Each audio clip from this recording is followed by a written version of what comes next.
మంచు మోహన్ బాబు ఇంటి సెక్యూరిటీపై రాచకొండ సిపి సుధీర్ బాబు సమీక్ష చేపట్టారు. సిపితో మహేశ్వరం డీసీపీ సునీతారెడ్డి, పహాడీ షరీఫ్ సిఐ గురువారెడ్డి భేటీ అయ్యారు.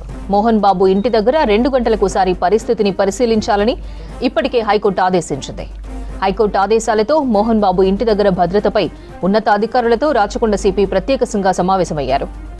మరిన్ని వివరాలు సిపి ఆఫీస్ నుంచి ధనరాజ్ లైవ్ లో అందిస్తారు. ధనరాజ్, మంచు ఫ్యామిలీ ఇష్యూపై అప్డేట్స్ ఏంటి? మంచు మనోజ్ పై జరిగిన దాడి ఘటనలో చూసినట్టయితే ఇప్పటికే రాచకొండ పోలీసులు ఒకరిని అరెస్ట్ చేశారు. అయితే మోహన్ బాబు పిఆర్ఓ గాను ఆయన అనుచరుడిగా కొనసాగుతున్నటువంటి కిరణ్ కుమార్ను పోలీసులు అరెస్ట్ చేశారు. ఆ తర్వాత చూసినట్టయితే అంటే అన్నాదమ్ములైనటువంటి మంచు మనోజు అదేవిధంగా విష్ణు మధ్య జరిగినటువంటి గొడవల కారణంగా కూడా ఇప్పటికే పోలీసులు ఇద్దరితో పాటు మోహన్ బాబుకు ముగ్గురికి కూడా నోటీసులు జారీ చేయడం జరిగింది. అయితే ఓ వైపున చూసినట్టయితే మంచు మనోజు రాచకొండ పోలీస్ కమిషనరేట్ వచ్చి ఆయన గొడవలకు సంబంధించినటువంటి విషయం పైన కూడా పోలీసులు అడిగినటువంటి ప్రశ్నలకు సమాధానాలు చెప్పారు. అయితే అక్కడ జరిగినటువంటి ఏదైతే విభేదాల కారణంగా కావచ్చు, అన్నదమ్ములకు మధ్య జరిగినటువంటి తోపులాటలో తనకు కూడా గాయాలయ్యాయి. అదేవిధంగా విష్ణు అక్కడ ఉన్నటువంటి అనుచర గణమంతా కూడా తమపై దాడికి ప్రయత్నించారు. ఇదంతా కూడా విష్ణు ప్రోద్బలంతోనే తమపైన దాడి చేశారంటూ ఇటు పోలీస్ కమిషనర్కు చెప్పాడు. ఆ తర్వాత చూసినట్టయితే పోలీస్ కమిషనరు శాంతి భద్రతలకు విఘాతం కలగకుండా ఉండేందుకు గాను ఒక బాండును సమర్పించాల్సిందిగా ₹1,00,000 బాండును సమర్పించాలని ఆదేశించారు. ఈ క్రమంలోనే మంచు మనోజు ₹1,00,000 బాండునిచ్చారు. అదేవిధంగా మొత్తం ఆస్తిపాస్తులకు సంబంధించినటువంటి వ్యవహారం ఏదైతే మోహన్ బాబు ఏదైతే ఆయనకు ఉన్నటువంటి ఆస్తులకు తమకు రావాల్సినటువంటి ఆస్తులు ఏవైతే ఉన్నాయో వాటన్నిటిని కూడా పూర్తిగా చట్టబద్ధంగాను అదేవిధంగా శాంతియుత వాతావరణంలోనే పరిష్కరించుకుంటానని మనోజు ఇటు పోలీసులకు హామీ ఇచ్చాడు. ఆ క్రమంలోనే ఒక ₹1,00,000 బాండ్ ఇచ్చాడు. ఆ తర్వాత చూసినట్టయితే మంచు విష్ణు కూడా ఈరోజు రాచకొండ పోలీస్ కమిషనరేట్ హాజరు కావాల్సి ఉన్నటువంటి క్రమంలో ఆయన విచారణకు మాత్రము గైర్హాజరయ్యారు. ఓ వైపున చూసినట్టయితే రాచకొండ పోలీస్ కమిషనరు ఆయన దగ్గర ఉన్నటువంటి ఏదైతే గన్ ఉందో ఆ గన్ కూడా సరెండర్ చేయాలి. అదేవిధంగా ₹1,00,000 బాండును ఇటు సమర్పించాలని ఇవ్వాలని కూడా కోరినటువంటి క్రమంలో మరే పోలీస్ కమిషనర్ ఇచ్చినటువంటి ఆదేశాలను మాత్రం ఇటు విష్ణు ఆ ఆదేశాలను బేఖాతరు చేసినట్టుగా ఇటు పోలీసులు భావిస్తున్నారు. మరోవైపున చూసినట్టయితే ఈ కేసు వ్యవహారంలోనే మంచు మోహన్ బాబు కూడా సిపి కార్యాలయానికి రావాలని ఆదేశించినటువంటి క్రమంలోనే ఆయన హైకోర్టును ఆశ్రయించి లంచ్ మోషన్లో ఆయన కొంతవరకు రిలీఫ్ తీసుకొచ్చుకున్నారు. ఏదైతే తన ఇంటి వద్ద సరైనటువంటి భద్రతను కల్పించడంలో రాచకొండ పోలీసులు కొంతవరకు నెగ్లిజెన్స్ చేశారనే విషయాన్ని ఏకరువు పెడుతూ అదేవిధంగా తనకు ఇంటి వద్ద పోలీస్ పికెటింగ్ లేదంటూ ఇప్పటికే రాచకొండ పోలీస్ కమిషనరేట్కు సంబంధించినటువంటి విషయాలపైన ఆయన హైకోర్టును ఆశ్రయించారు.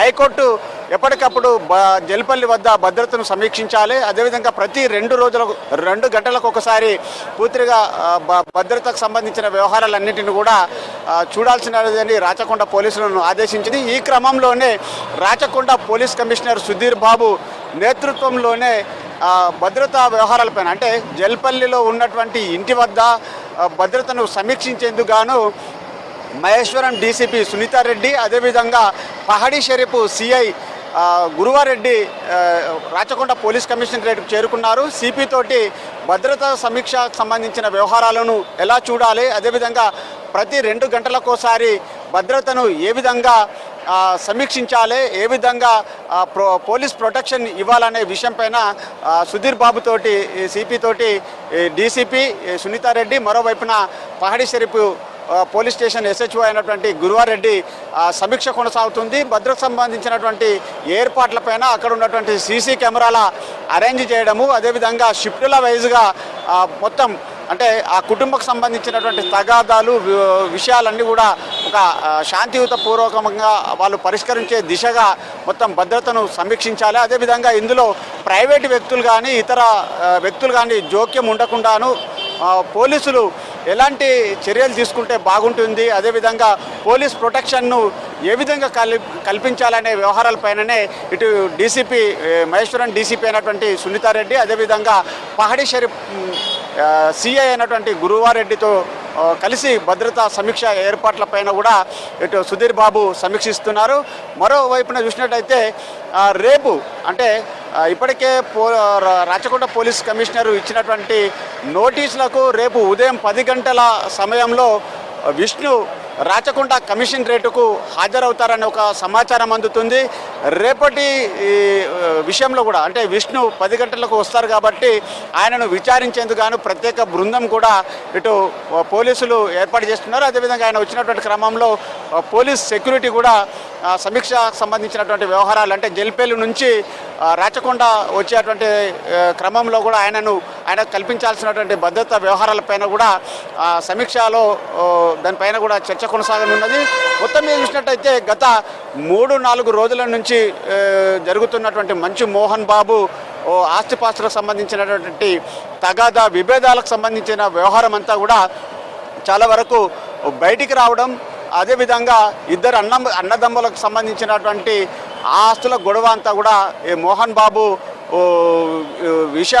విషయంలో చాలా వరకు ఇద్దరు విభేదించడం, అదేవిధంగా మోహన్ బాబు ఆస్తులు ఎవరికైనా ఇవ్వచ్చు, తనకు సంబంధించినటువంటి ఎవరికి ఇష్టం ఉన్నా కూడా వారికి ఇవ్వచ్చు అనేది విష్ణు చెప్తున్నాడు. మరోవైపున చూసినట్టయితే మనోజు తనకు న్యాయం జరిగే వరకు ఎంతటి వారినైనా కలుస్తాను, అదేవిధంగా తనను అంటే మంచు అంటే తన తండ్రిని రాంగ్ ప్రాపగండా చేస్తూ మొత్తం ఆస్తినంతా కూడా మంచు విష్ణు ఆధ్వర్యంలో ఉంది. అదేవిధంగా విద్యానికేతన ఆస్తులకు సంబంధించిన వ్యవహారాలలో తన తండ్రి అనుచరుడైనటువంటి వెంకటరెడ్డి ప్రోద్బలం, అదేవిధంగా విష్ణు ప్రోద్బలంతో మొత్తం మీద అక్కడ ఉన్నటువంటి బౌన్సర్లు తన మీద దాడి చేశారనే విషయాన్ని కూడా ఇటు పోలీసుల ముందు తన స్టేట్మెంట్ ఇచ్చారు. ఆ తర్వాత శాంతి భద్రతలకు జల్పల్లికి సంబంధించినటువంటి అక్కడ ఎలాంటి శాంతి భద్రతలకు విఘాతం కలగకుండా తాను పూర్తిగా సామరస్యపూర్వకంగా సమస్యను పరిష్కరించుకుంటానని ఇటు మనోజు పోలీసులకు హామీ ఇవ్వడం జరిగింది. అయితే ఈ అన్నదమ్ముల తగాదా వ్యవహారంలో మోహన్ బాబు కలగజేసుకొని మీడియాపై జరిపినటువంటి దాడికి సంబంధించిన వ్యవహారం పైన ఓవైపున రాష్ట్ర వ్యాప్తంగా జర్నలిస్టు సంఘాలంటూ కూడా చాలా వరకు పెద్ద ఎత్తున తమ నిరసన వ్యక్తం చేయడం జరిగింది.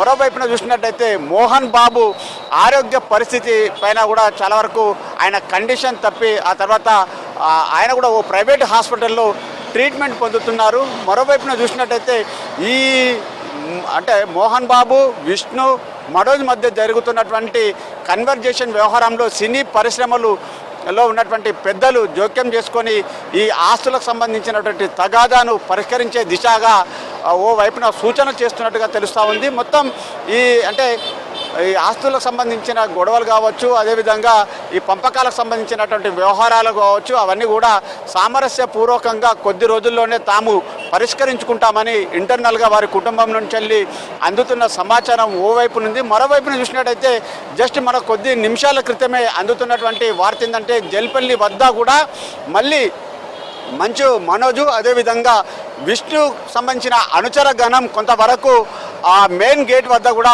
ఒకరినొకరు అక్కడి నుంచి ప్రైవేట్ వ్యక్తులు వెళ్ళిపోవాలంటూ కూడా చాలా వరకు ఒకరినొకరు తోసివేసుకోవడం, అక్కడి నుంచి హుకుంలు జారీ చేయడంతో కొద్ది నిమిషాల క్రితం కొంత టెన్షన్ వాతావరణం నెలకొందనే సమాచారం అందుతుంది. ఈ క్రమంలోనే జల్పల్లి పోలీస్ లిమిటెడ్ ఉన్నటువంటి పహాడీ షరీఫ్ పోలీసులు అక్కడికి వెళ్ళి పూర్తిగా సెక్యూరిటీకి సంబంధించి బందోబస్తుకు సంబంధించినటువంటి వ్యవహారాలను కూడా పహారా కాస్తున్నారు. అదేవిధంగా ఎప్పటికప్పుడు భద్రతను సమీక్షించేందుకు గాను మహేశ్వరం డిస్టిక్ సంబంధించి DCP deputy commissioner of police Sunitha Reddy ఎప్పటికప్పుడు భద్రతా వ్యవహారాలపైన కూడా అడిగి తెలుసుకుంటున్నారు. అదేవిధంగా సమీక్షనంతా కూడా సిపి రాచకొండ కమిషనర్ సుధీర్ బాబు నేతృత్వంలో కూడా మరి ప్రతి 2 గంటలకోసారి భద్రత కల్పించే వ్యవహారంలో ఉన్నతాధికారులతోటి సమీక్ష కొనసాగుతూ ఉంది. ఇది ఇక్కడ పరిస్థితి.